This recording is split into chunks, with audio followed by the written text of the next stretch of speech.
Grunge Bro.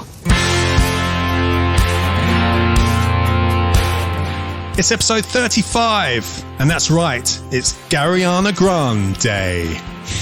As we're tasting the first offering from Westland Distillery's Outpost Range, the Garryana 5 American Single Malt Whiskey. And we have a special treat for you today because we're joined by the Westland co-founder and Master Distiller, Matt Hofmann, all the way from over there in Seattle, Washington. Our first ever Master Distiller. And as always, you can find some more whiskey-based content, lovely photos and little snippets from the show on all our social media platforms. Whisky and Things podcast on Instagram and Whisky and Things on Facebook and Twitter. And of course, this is the point where I ask you to do everything. Please rate, review, subscribe and click share.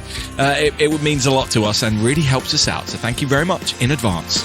You're listening to the Whisky and Things podcast with Dave Giles and Nick Kent. Welcome to episode 35 of the Whisky and Things podcast. I'm Dave Giles. And I'm Nick Kent. Yes, 35. This is amazing. And it's a great That's how old I am. show. It's my age. Is it? I forget. Yeah, I think so. I forget because I'm such a great mate.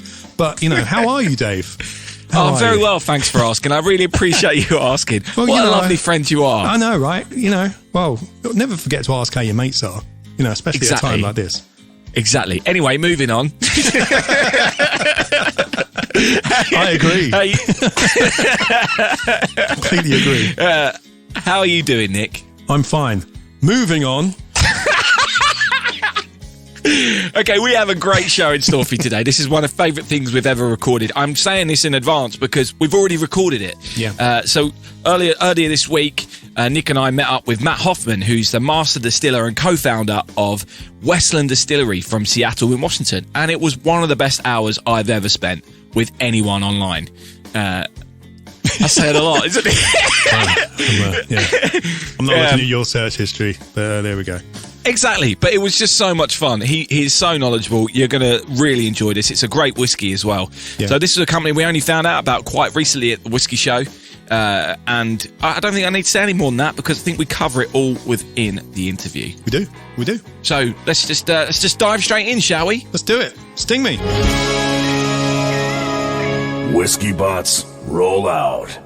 This week's whiskey. Westland American Single Malt Whiskey, the 5th edition of their Garryana, which is part of their Outpost range. And we have a special guest with us today via Zoom, all the way from Seattle, Washington, co-founder and master distiller of the Westland Distillery, Matt Hofmann. Good morning, Matt. Welcome. Welcome, Matt. Good morning, guys. How are you? Good. Very well, thanks. Good, thank you very well. Yes. Yeah, thanks for joining us. It's 9 a.m. over there right now, and that seems a crazy time to be talking about whiskey, so thanks for joining us. I love talking about whiskey any time of day. That's absolutely the truth. Why get into this business if you don't love talking about whiskey? Perfect. Very true. Very, very true. There you go. So before we get talking about the Garryana, can you start off by giving our listeners a brief history of the Westland Distillery and perhaps what your ambitions were when you founded the company? Yeah, so Westland Distillery is 10 years old now. We set out with the ambition of trying to make something that was reflective of this place.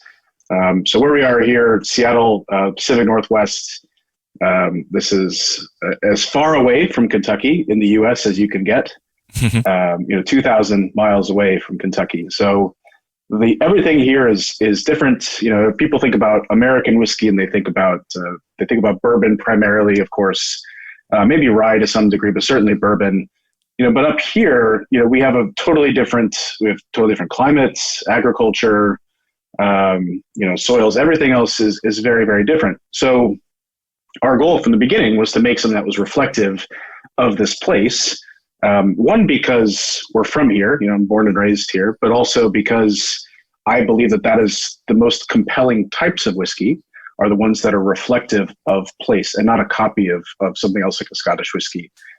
So that's kind of what we set out to do. And what that meant in reality was we shouldn't be making bourbon because corn actually doesn't grow very well up here, but we should be making single malt whiskey because this is in fact one of the best places to grow barley in the world. And even though there's no history of whiskey up here, we decided that there's no better place to start than to start with something that is foundational in our agricultural system, which is with barley. So we have dedicated ourselves exclusively to making what we call American Single Malt Whiskey. And that's all we do. We don't make any other spirits. We focus on that the entire time. You said, obviously, people think of American whiskey, they think of bourbon. How popular or how common is single malt whiskey in America? Well, by the numbers, compared to bourbon, it's a drop in the bucket, maybe not even a drop in the bucket. Bourbon is massive.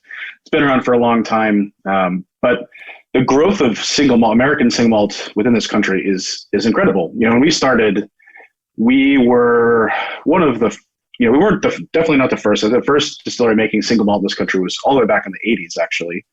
We were the second distillery to dedicate ourselves to making single malt exclusively. Oh, wow. But there are now more than 170 distilleries making single malt of some amount in one way or another in this country.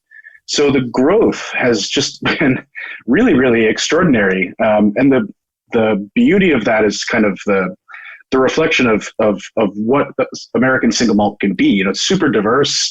People are leaning into local cultural influences or local agricultural influences. And I think that's been appealing to a lot of people, whereas bourbon is pretty static, and even people who are making bourbon on a small scale, it's kind of the bourbon industry is, of course, dominated by the big players. And not that they're making bad bourbon, those big players, of course they are. But it's just that American single malt represents the opportunity to do something like really, really new. And that's very exciting within the category. Now, selling it further abroad, that's a harder thing, especially for the smaller distillers. But yeah, the growth in this country is nuts. Yeah, those numbers are crazy. We're getting excited in England because we've got 20 odd distilleries making English whiskey, and we're like, yes, look, English whiskey is coming back. And there we are, also not knowing that American single malt for me personally, was even a thing until a month ago, and now you're telling me there's over 100 distilleries doing it, which is just mind blowing. But 170 distilleries. That's crazy. That's more than there are distilleries in Scotland, I think. That's right. Yeah. Yep. That is right. Where are these crazy. distilleries? Are they kind of, you say because of the climate, are they in the northwest kind of area, or are they in the south as well? They're really scattered across the whole country, and that's one of the things that's interesting is our approach to single malt, which is to be connected to agriculture. We make single malt because this region where we live is a great barley growing region. 80% of the barley we use comes from this state. Actually, that number is going to be in 2021 95%. Of the barley will be coming from Washington State. But, a lot of the other distilleries in this country are taking this approach where they're making a variety of things, and they're sourcing the barley. Either it's American barley or it's UK barley or it's European barley. So people are making single malts of various styles truly like everywhere, from Seattle all the way down to Florida. Wow. Nice. Did the consumers and the whiskey industry over there embrace it, or did they kind of doubt that a good single malt could come out of the States?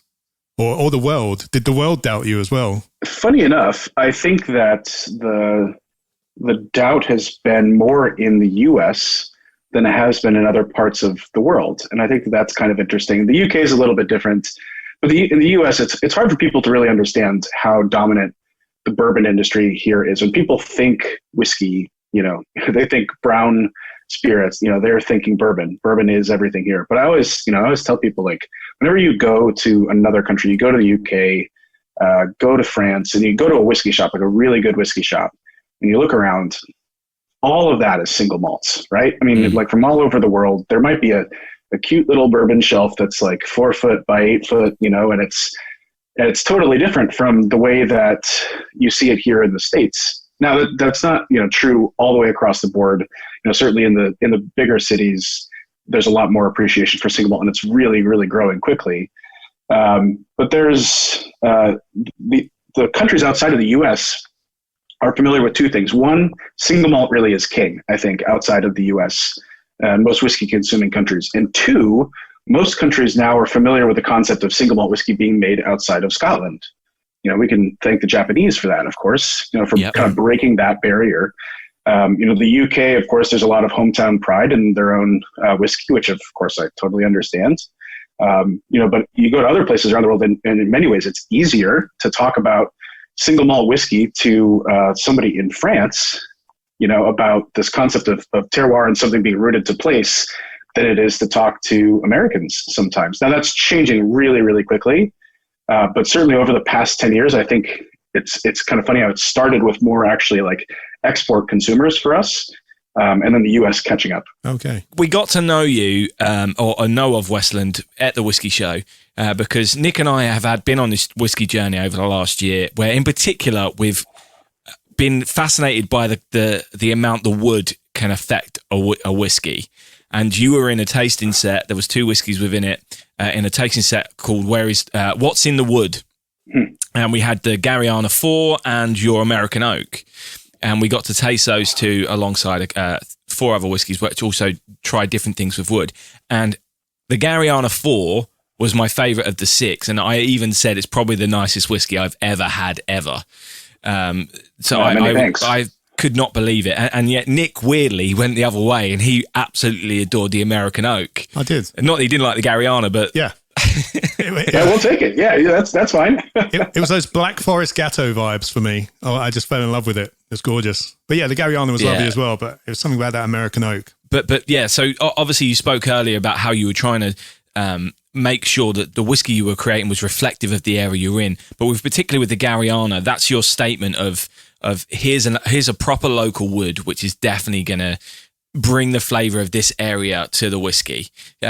So that's probably be a good time to start talking about the new one, right, Nick? I was going to talk about the core range first, but we can. Oh, go for it. Go for it. I was just watching the Mark Gillespie interview and how much you love talking about barley. So I just wanted to ask about your reasons for roasting your barley. Yeah, that's very simple. It's all about flavor. That's the whole thing that got me into this business. You have to understand. There's no legacy of whiskey making here, certainly in this part of the country, but even the idea of bourbon is not well understood. Within the US, it's kind of like an abstract idea, and where those flavors come from isn't understood. I came at the whiskey industry from a totally different angle. I came at it from having a genuine interest in flavor and where things come from. And whiskey, the beauty of it to me, and this is true back before we started the business, and the same thing is true today, is it's made of 4 ingredients: malted barley, yeast for fermentation, water, and then the cask that it's aged in. Maybe peat factors in there somewhere. But the fact that you have this thing, which is one of the most complex beverages on the planet, that's made from 4 raw ingredients, is incredibly striking to me, and the challenge of that. So when we started the business, the first thing, saying, okay, we wanted to make something that is reflective of this place, single malt, barley grows here. But the thing we did is we looked around, and I went through a formal education in whiskey making in Scotland with Heriot-Watt University, postgrad program in brewing and distilling science. But I also was absorbing all this other information from our local culture. And this part of the world is where the craft brewing revolution started. In the craft brewing revolution, there's hundreds of breweries all over the place around here. And you look around at the craft breweries and go, wait a second, the way that they look at barley is very different, fundamentally different from the way that the whiskey industry looks at barley. And they're looking at barley as a source of flavor. And it's not even a craft beer thing, This is the beer industry has been doing this. Guinness has been doing this for 250 years. Yeah. Been using roasted barley as a hallmark of that flavor. So look around and say, wait a second, the brewing industry uses barley, different types of malted barley, roast levels, to make fundamentally different styles of beer, porters, stouts, amber ales, you name it. Why isn't that happening in whiskey? And I never got a good answer to that question, and the answer is now, basically, just because that's not how it's been done.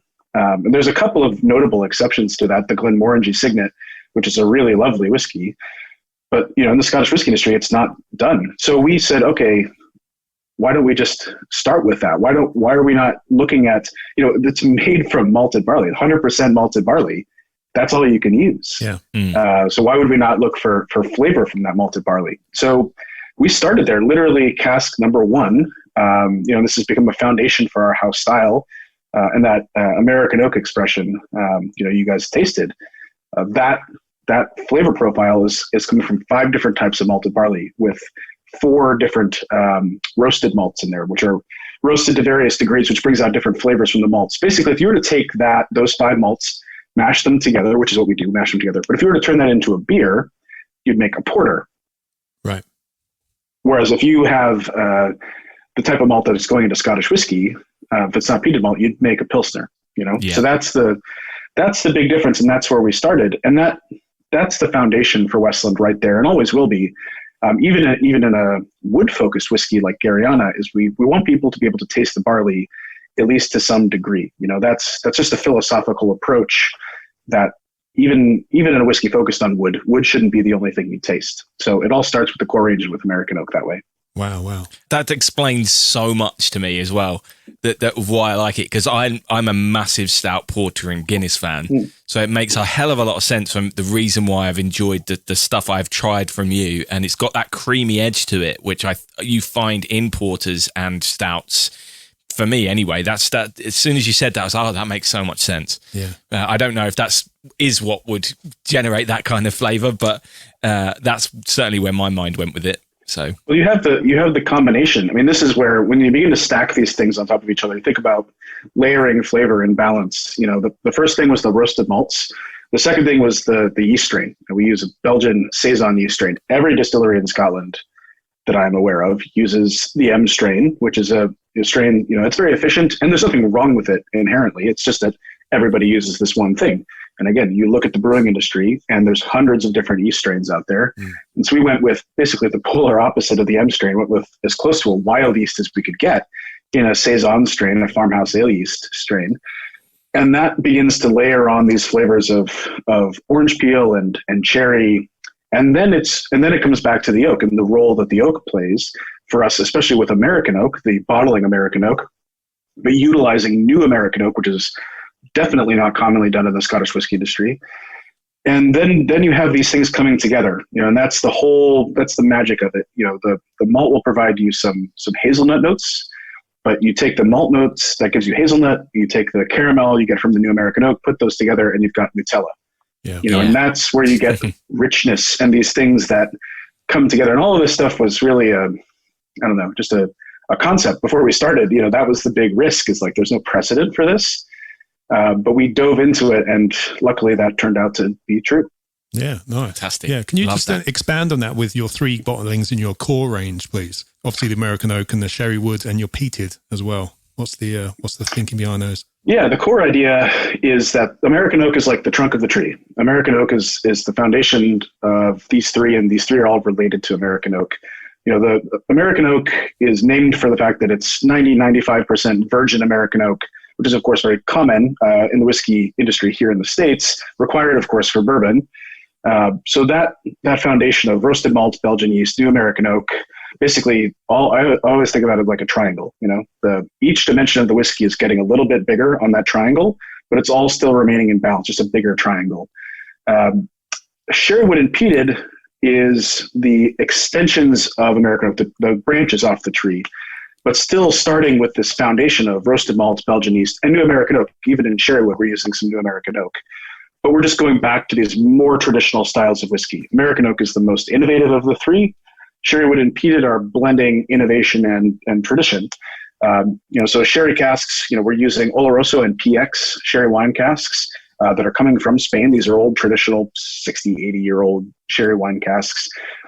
We are using a combination of finishing techniques. So maybe 3-4 years in virgin oak, then finishing in sherry casks. We are also using that and new make spirit directly into sherry casks, which gives you 2 different sherry wine cask really characteristics that then come together and give you more complexity in bottling. So the goal with that is to balance the sherry characteristics against the flavor of the malt, which is quite actually difficult to do because sherry is really a dominant flavor profile. But it just gives you something different. People are familiar with sherry cask whiskeys. I mean, they're, Macallan and a variety of other brands have built a reputation on that. But now we're trying to do something new in that style, always trying to do something new, not a copy, trying to do something new. Same thing is absolutely true for our peated whiskey.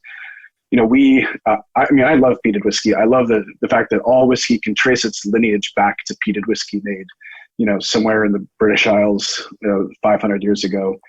And I also respect the fact that that's not where I'm from.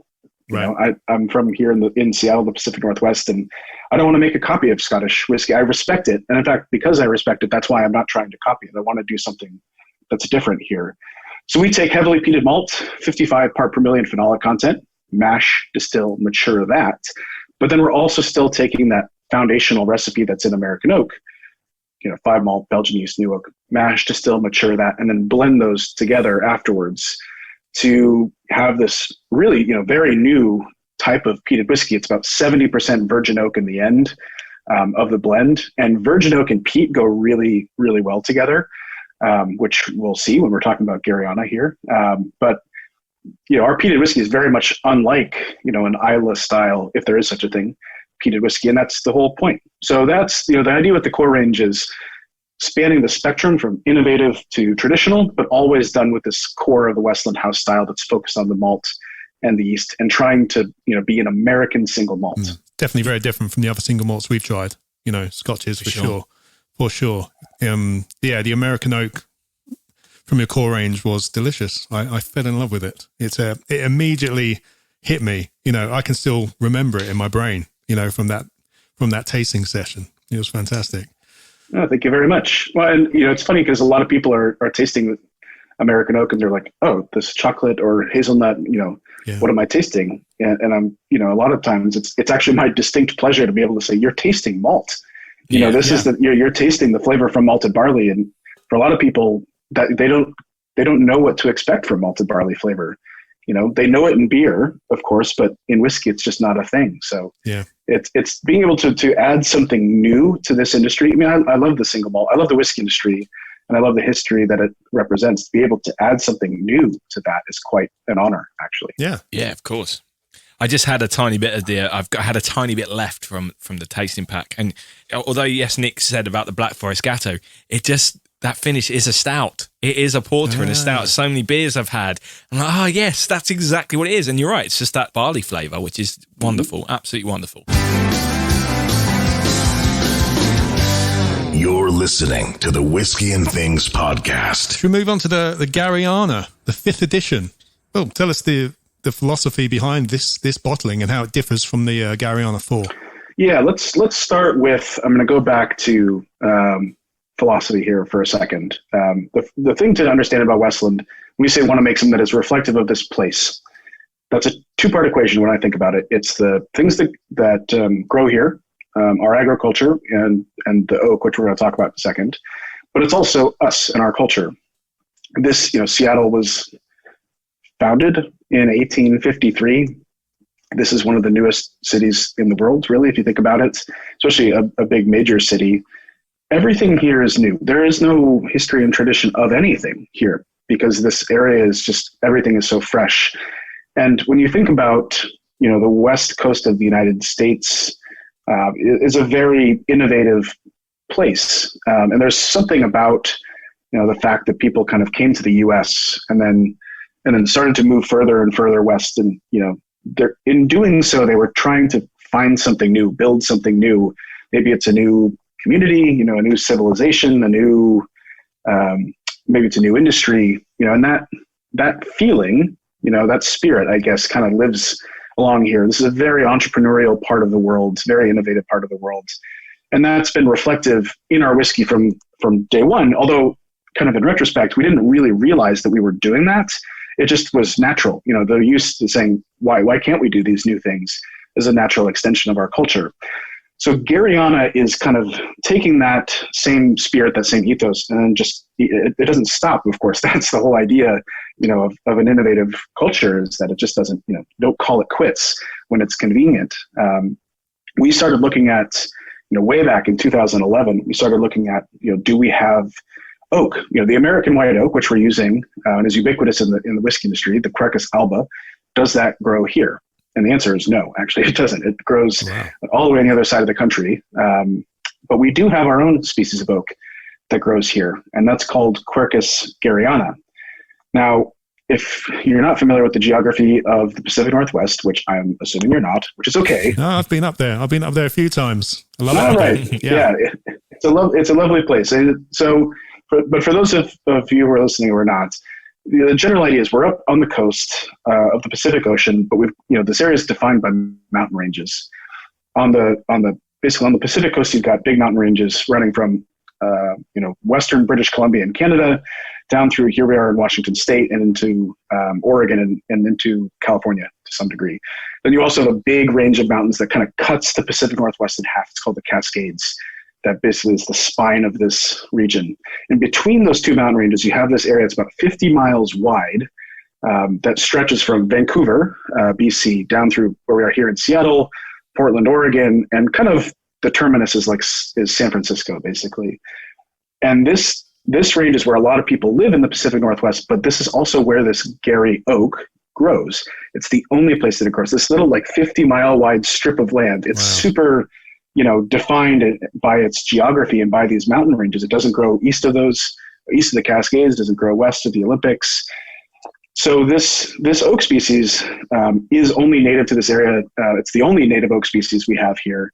And it's really, the excitement that I have for Garry oak is pretty immense. So, the idea, first of all, that the whiskey industry has Quercus alba, the American white oak, which is used in probably 95% of whiskeys made around the world. We've got Quercus robur and Petrea, you get the two main European oaks, which also include oaks that would grow in the UK. It's the same species. Then you've got the Mizunara oak for people who are familiar with the Japanese whiskey scene. And then we've got this, the fifth species of white oak that is being actively used to make casks now. So that, as I said before, the idea of contributing something new to the whiskey industry, and in this particular case, a new species of white oak, is really, really exciting for us. So, but when we started doing it, again, so we weren't the first distillery to use it, but we were the first distillery to release something 100% Garry oak matured, and we're definitely the only distillery releasing something that's exploring the flavor profile of Garry oak. But I can tell you, when we filled those first casks of Garry oak back in 2011, back then we were super, we're tasting whiskey out of the cask every 3 months. We've learned a lot more patience since then. But we pulled this sample out and it tasted just it was the wild, I'll never forget that flavor. It was, it's kind of hard to explain to probably a UK based audience, but Kansas City style barbecue, this molasses, spicy, rich. You think about barbecue sauce in your head, and maybe that doesn't mean anything to anybody who's listening, but that is the flavor profile. Dark, sweet, spicy, smoky, and it was just extraordinary. It's totally different from American white oak. So we said, okay, this is wild. We're going to keep exploring it. In fact, the first white paper, the first study that was done by the late Dr. Jim Swan, who was the oak guru of the Scottish whiskey industry. And what he found is that there's that dark, spicy note is linked to these phenolics. The oak chemistry is fundamentally completely different from the American white oak. So we released a few single casks back in 2014 and 2015 that explored this flavor, and people were blown away by it. And then we went, okay, where do we go from here? We've kind of established that the flavor profile from Garryana oak is this molasses, clove. It takes all these dark fruity notes, or it takes the fruity notes we get in our house style. So you guys, having tasted our American oak, it's got this orange marmalade thing and cherry. But in Garryana, all of those fruits turn dark. Right. It's like blackberry jam, blueberry syrup. So it has this propensity to just kind of take everything and turn it dark. So how do we take that and continue to explore? And that's what the Garryana release series has been about exploring how Garry oak interacts with other parts of our house style. So the editions of Garryana, each one is an annual release. We release it about the same time. This time of year, it's fall right now. We release that everywhere around the world, at least we try. And each edition is something new. It's something that has never been done before, by us or by anybody. And that's a really exciting thing. And we're learning stuff. Really the whole idea with Garryana is that it is a new marker, that is pushing whiskey forward, or at least out, exploring into something that is new. So edition 5 of Garryana is interesting because it is the first time that we have really focused on the peat and Garryana oak balance. Now, the reason why that is particularly interesting for Garryana is because Garry oak is phenolic. As that white paper that came out, that spiciness, that smokiness, that barbecue sauce flavor, that is due to phenolics. in the wood. And phenolics, of course, are much more famous for coming from from peat. People think about peat and they think about phenolics, but you can get phenolics from oak as well. Yeah. And Garry oak has it like way more than any other species. So in this particular edition of Garryana, we wanted to experiment with, why don't we take these two kind of titans of phenolics and put them together and see what happens. And that's what Garryana 5 is all about this year. Amazing. Yeah, that's interesting, because as soon as I opened the bottle, I could smell that peatiness, and I was like, this wasn't here for the 4. Correct. So what we did with version 4, actually, I mentioned before with this kind of dark fruitiness, something that people had mentioned when they had tasted Garryana editions before is that, is there sherry in there? Because they could taste it, they could taste this dark fruit notes. So we said, well, no, there's actually never been any sherry in editions of Garryana. So that philosophy that we have this year of these titans of, peat is kind of the same thing that we did last year, except it was these titans of dark fruit. The Garryana's propensity to take, fruity notes, turn them dark, plus dark fruity notes you get from sherry, put those together. So yeah, this year's edition is very, very different from last year's edition. And that's kind of the whole concept, is we're exploring something new. We are learning something, and basically in real time, we take that, bottle it, and then, 6 months later, everybody gets to come along on the journey with us. On the eyes, I think it might only be because I've only got a tiny bit left of the Garryana 4, but on the eyes, it's a darker orange than the 4. I don't know if that's true or not, but it's certainly, with the amount I've got left, it seems that way. I actually don't know. What I do know that is Garry oak's color is more. I feel like it's got a redder tint than most other oaks. So if you were to compare Garry oaks together, Garryana versus American oak, it would be slightly redder. And this year's edition of Garryana is 36% virgin Garry oak. I should note that the Garryanas that we've done, the release series that is known as Garryana, is never 100% Garry oak, because basically after these first single casks that we did, Garry oak is like, I don't know, you won't miss it. Right. Is it about overpowering? Is it about overpowering? Exactly. Yeah. It's going to swagger on into whatever, and it's going to blast the doors off. So, which is, very different from like American white oak, the Quercus alba. We use that at 100% in our American oak, and it's not overpowering at all. So all the editions of Garryana, we're throttling it back basically, between 20 and 40%, which we found is kind of the sweet spot. So this year's edition has the highest percentage of virgin Garry oak that we've ever done, and much higher than actually edition 4. Yeah. I'm getting the impression, it seems to me like it's the Garryana is like the Darth Vader of oaks. It's kind of, taking everything and wanting to turn it to the dark side and overpowering everything. Yeah, in a fun, family friendly sort of way. It's just imagine the dark side of the force being. Yeah, I always say it's like American oak, like with sunglasses on. It's just so. Yes. Use whatever now. Everybody, at home, if you're listening to this, just use it's American oak with a leather jacket. There's all sorts of different ways you can spin it. Yeah. Cool. So let's have a look at it then. The color wise, it's lovely amber. It's a beautiful, rich color. Nose. I was having a little bit of personal time with this last night, trying to get as I do whenever we do these tastings. That's a statement. I know, a little bit of personal time with the Garryana 5. Excellent. Dark chocolate for me on the nose straight away. The smokiness comes out. For me, it's not. When you say peat, I was surprised it was peat. I could get the smokiness, but for me, when I think of peat, I think of that Islay, kind of medicinal peat, which I'm not really getting from this. And the smoke is there, but it's not really a peatiness for me.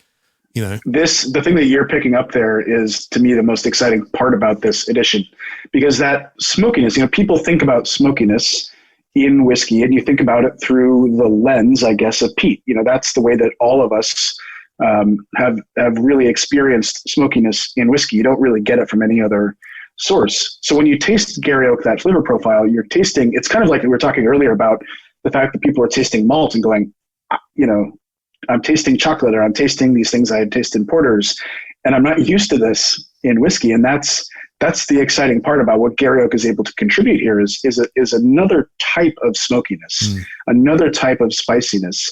And this addition, what we had done is we had taken this heavily peated malt, put it in these Gary Oak casks. And when you're nosing it and tasting it, there are parts of it where you can go, that's peat. There are parts where I can go, that's the medicinal part of peat.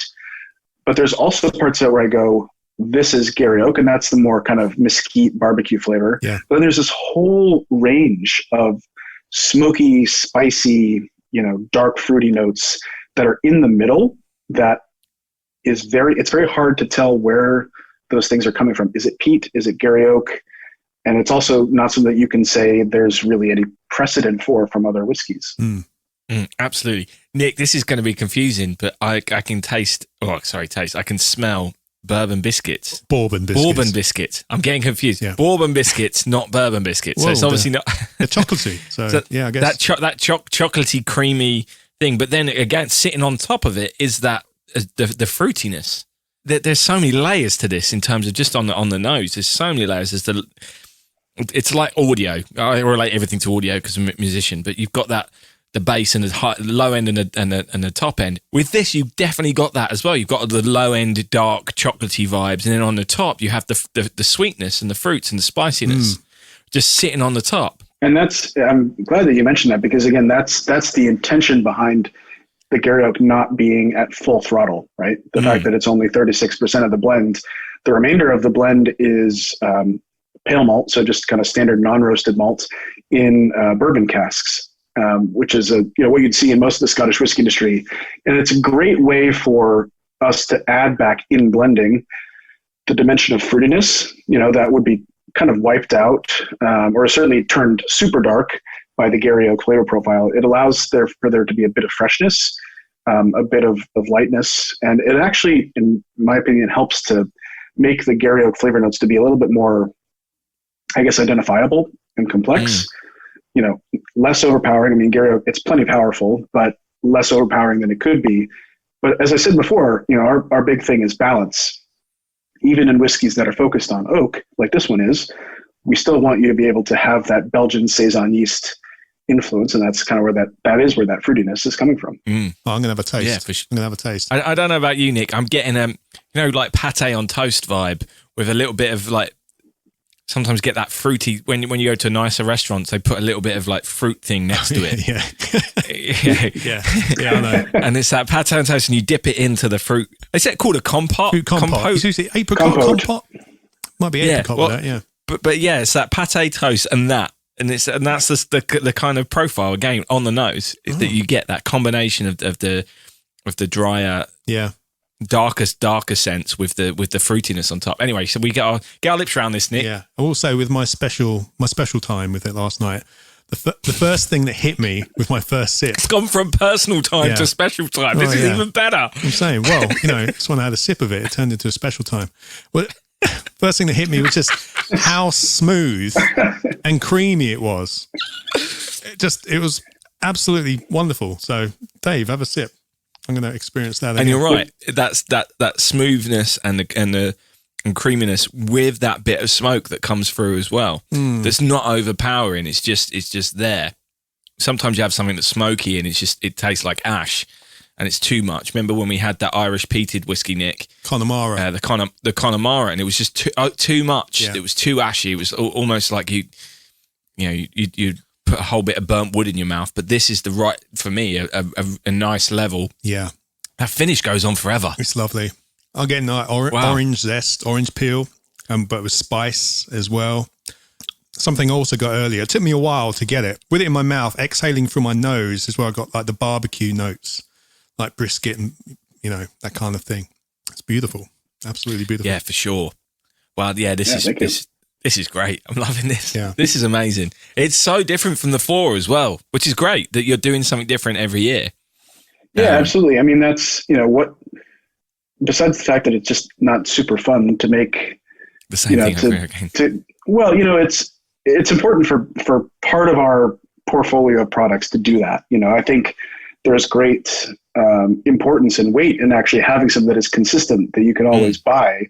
But at the same time, because our whole our whole ethos, our whole identity is wrapped up in the idea that we are making a new style of whiskey, exploring, this region through whiskey, really, in real time. And you don't just stop, 10 years after you got into it. And, we have as much fun as you guys are having every year, because we are learning things. We are exploring things. We're constantly figuring out, okay, what's the next step? Where do we go from here? Yeah. And I think people are interested in that too. I mean, luckily, people are, single malt whiskey, enthusiasts are trying to find new things, whether it's from a new distillery or from an old distillery, so it's lucky that our philosophy of whiskey making is now matching, I guess, with what people are trying to find. Yeah. I'm very much enjoying that. Bit of black pepper there as well. Yeah. Towards the end for sure. Oh, that's fantastic. Yeah. That's all that spiciness, it's wild. And the creaminess, the creaminess that you mentioned, that is a bit of a Gary Oak calling card as well. And we're not totally sure where that's coming from. The hypothesis is that, Gary Oak, as I said before, the phenolic notes that you get from Gary Oak, the things that, phenolics as chemical compounds are linked to tannins. And so Gary Oak is a very tannic species of oak. So what we need to do is we need to break all of those tannins down, which we do, in our American oak expression, we're using all air-dried oak. So 18 to 24 months of air drying, which breaks the tannins in American oak down and gives you some creaminess instead of bitterness. On Gary Oak, the tannins are much higher. So we spend a minimum of 3 years air drying the wood, breaking down the tannins in the wood. And I believe that is responsible for the creaminess, is kind of going from these bitter tannic structure compounds to, when they're broken down, becomes creamy. And Nick, I think, as you mentioned, like the mouthfeel is going on forever. Somebody mentioned the mouthfeel going on forever. Yeah. Yeah, it's much the same with Swedish oak. They have to air dry it for 3 years to get rid of the tannic qualities of that oak as well. So there's a reason, I think, why most people use Caucus alba, because I think it's a bit easier, more versatile off the bat, rather than have to treating it, I'm guessing. Yeah, it is. And it's something you can chill filter out. If you're a distillery that practices chill filtering, tannins are easy to chill filter out because they'll come out of solution. But all of our whiskeys are non-chill filtered.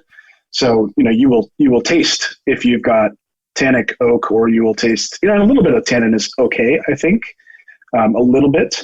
But, you'll taste it if it's non-chill filtered. There's no hiding what the oak is doing in there. Yeah. When I think of tannin, I just think of a really tannin-y red wine. That's where I get it. Sort of, it gets it from the skin, doesn't it? In that instance, that's where I kind of base my tannin experience on. Yeah, but again, like with red wine, you take a bottle of red wine and it's really tannic, and you put it in a cellar and it's aging, and what's happening is kind of, different types of processes, but either way, the tannins are breaking down, and you have that. You pull an old bottle of red wine from a cellar that was really tannic when it went in, and now it's creaminess, and these things have broken down, and you've got new flavor compounds there. The same fundamentals, I believe, are at work here with Gary Oak. Absolutely amazing. Do you have a distillery tour, I'm guessing, that if we were to make our way over there, we'd be able to just come and visit you, or is that not, obviously, COVID permitting? Yeah, COVID aside, so traditionally we have a distillery tour, and we were once called by an intellectual property attorney, we were once called alarmingly transparent. Which I love, wear that as badge of honor, so, well, we'd be happy to have you. And actually for everybody who's listening, we're working on a digital tour program right now. Fantastic. So, if you do find it difficult to come all the way to Seattle, for a distillery tour, which I suppose is fair, we're working on a program where, follow us around in live action and ask questions in real time to be able to see the distillery. It's not totally the same as being there, but it'll be pretty cool. So, so just be on the lookout for that too. Great. Look forward to that. Thank you. Thanks for joining us. Yeah. Thanks guys. Really enjoyed it.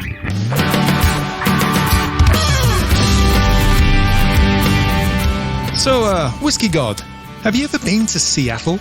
Oh, please. Who do you think taught them how to grunge? While I do enjoy a bit of tiger spandex myself, someone had to do something to get rid of that ghastly 80s hair metal. the planet was obsessed with. But how on earth did you do that then? Well, I used to sing to the frontmen of all your favorite bands whilst in slumber, or appear as visions in their dreams, showing them how it should be done. With the lights out, it's less dangerous. Here we are now. Entertain us. I feel stupid and contagious. Here we are now. Entertain us. Yeah. Hey. Yeah. I hope you enjoyed that. Whiskey? Wow. Well, we are, of course, Whisky and Things, and that was definitely a thing. I think that was a thing. I definitely think that was a thing. As things go, Oh, that thanks. was definitely up there. Thank you, Whiskey thanks, God. Whiskey God. We haven't had him sing to us for ages, have we? It's nice. Yeah, I think it's because we haven't actually asked him to do a tasting in a while. He's finding other ways to amuse himself. Anyway, thank you, Whiskey God, and thank you, Matt Hofmann, for coming on the show. That was ridiculous. Absolutely. Really good. There's a lot more of the interview as well. We asked him loads of other stuff, and he was very graceful. Is that the right word? Yeah. He was very graceful with his time. I think that's the right word. I don't know. But it was wonderful to spend time with him, and we've put the full interview up on our Patreon page. We thoroughly recommend you go and join in on our Patreon account because there's loads of cool stuff you get as extra. Yeah. So why not? Why haven't you joined yet? You should have joined. It's over at patreon.com/whiskey and things. Yeah, I mean, we went on, we talked for about an hour, as we said, and he went on to talk about the Outpost range and what's coming up. There's 2 bottles coming up in the next couple of years, which are really exciting, the Calere and the Solemn, which are really interesting. Hopefully we'll get to talk about those on the show when they come out. But Patreons, you get a bit of a sneak peek, on the old Patreon page. So, and it really is interesting. It's not just obviously we don't know anything about the flavors, but what they are doing is interesting. So it's great hearing someone like him talk about a passion he has, and the fact that all of this comes from the fact he just loves whiskey and has always wanted to do it. The fact he studied in Scotland, all those kind of things. I loved it. Absolutely loved spending time with him. Yeah. I feel like I learned so much in that 1 hour. About the process and about the company, and God, I can't wait to go and visit that distillery because even virtually is going to be good. Exactly, even virtually. So the Garryana 5 is actually now available in all good whiskey retailers. That came out a few days ago, and we're going to let you know that it is about £165 a bottle, which is a treat. We'll give it that. That's $183, $185 on their website. So, yes, it is a treat. But when you hear him talk about it and what goes into the process, it justifies that, I think. Of course, they do have a core range as well, which is less if you want to try some Westland.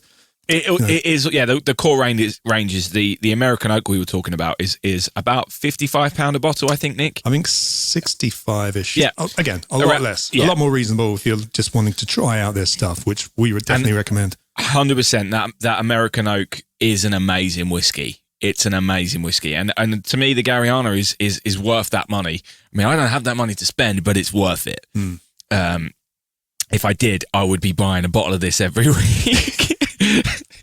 Well, maybe not that I don't drink that much whiskey, but yeah, I'd be buying it. I would definitely, and I'd be treating my friends of it as well. We will put up a link in our description, our show notes, to purchase the Garryana from the Whiskey Exchange. So please go and check that link out if you want to buy it, or even just have a look, because it's good. It's great whiskey. Also, Nick, I think I just figured out what the Whiskey God wanted to get in on there. What's that? It just dawned on me. He wanted to do some karaoke. Oh. That's good, That's good. Yeah, a bit of karaoke. Yeah. It would have been better if he was singing some Garryana Grande, but anyway. Mate, every day is Garryana Grande. Oh, very good. Very good. I'm annoyed. That was my opening gag. Oh, well, you've heard it twice. I'm going to use it anyway. You've now heard that twice in this show, everyone, probably, because we do the intros at the end. Anyway, let's go. This is a professional show. What else we got? We got one more thing to talk about before I ask you about next week. We've got our 20% discount until November 30th with the code Black Friday 20 on our website. So just go on our website, maybe pick up a t-shirt or a hoodie or one of our lovely Glencairn glasses where whiskey does taste better. It does. It's true. And Man don't lie. just stick in the Black Friday 20 code at the checkout and you'll get 20% off, which is delightful. But Nick, tell me more about next week. What we got coming up next week? How are we going to follow this one? Episode 36. I know, right? Well, next week we have another guest on the show. What's going on? 3 weeks in a row. We had like 4 with no guests, and now we've got 3 in a row. I know. I'm enjoying it. Very much so. Yes, next week we have Greg Dillon on the show. He's the founder of Great Drams, who are an independent bottler and cask broker. Wait a minute. Are you telling me we've got two different founders in 2 weeks? Yes. What? Obviously not founding a distillery, but he's founded something. Yes, he's an independent bottler. And we're going to be trying 2 of their releases next week. A Speyside single malt matured in ruby port casks and a 7-year-old blend as well, which I was lucky enough to purchase a few weeks ago at a market up here. It's great. Yes. I'm excited about this. This is our first independent bottler. Yeah. Which is pretty cool because there's something I learned a lot about this at the whiskey show. So, and weirdly, this is nothing to do with the whiskey show. It just happens to be another independent bottler that you found. Which I discovered at a market. It's fantastic. I love that. Yes. If you'd like to check out Great Drams before we chat with Greg and before that goes on the air, they're actually having an online Zoom tasting on the 25th of November, which is actually next Wednesday. Obviously, if we told you about that next week, it would be too late. So go over to greatdrams.com if you want to get involved in that to find out a bit more. Great Drams is such a great name for a company like this. I think that's a great exactly name. What it says on the tin. Hopefully. I've not tried them, but... Or the Glencairn. I've got one of their Glencairns. I'm not going to lie. Nice. The whiskey tastes better out of our Glencairn, but it's still a pretty Glencairn. Just saying. Amazing. Great Drams. Amazing. There we go. Right, let's sign out then, Nick. This has been great. I thoroughly enjoyed this week's show, so I hope you have as well. This has been a great show. Thoroughly enjoyed having Matt Hofmann on. I hope we get to try some more Westland in the future, and if anyone else has tried some, please do let us know. Get in contact. But for now, in space, no one can hear... Oh, no, wrong one. Still a great one, though, because I came up with it. Cheers. Thanks for coming. I completely forgot what that was. That's why I was late. That wasn't actually a delay. Amazing. Whisky and Things has been brought to you by And Things Productions.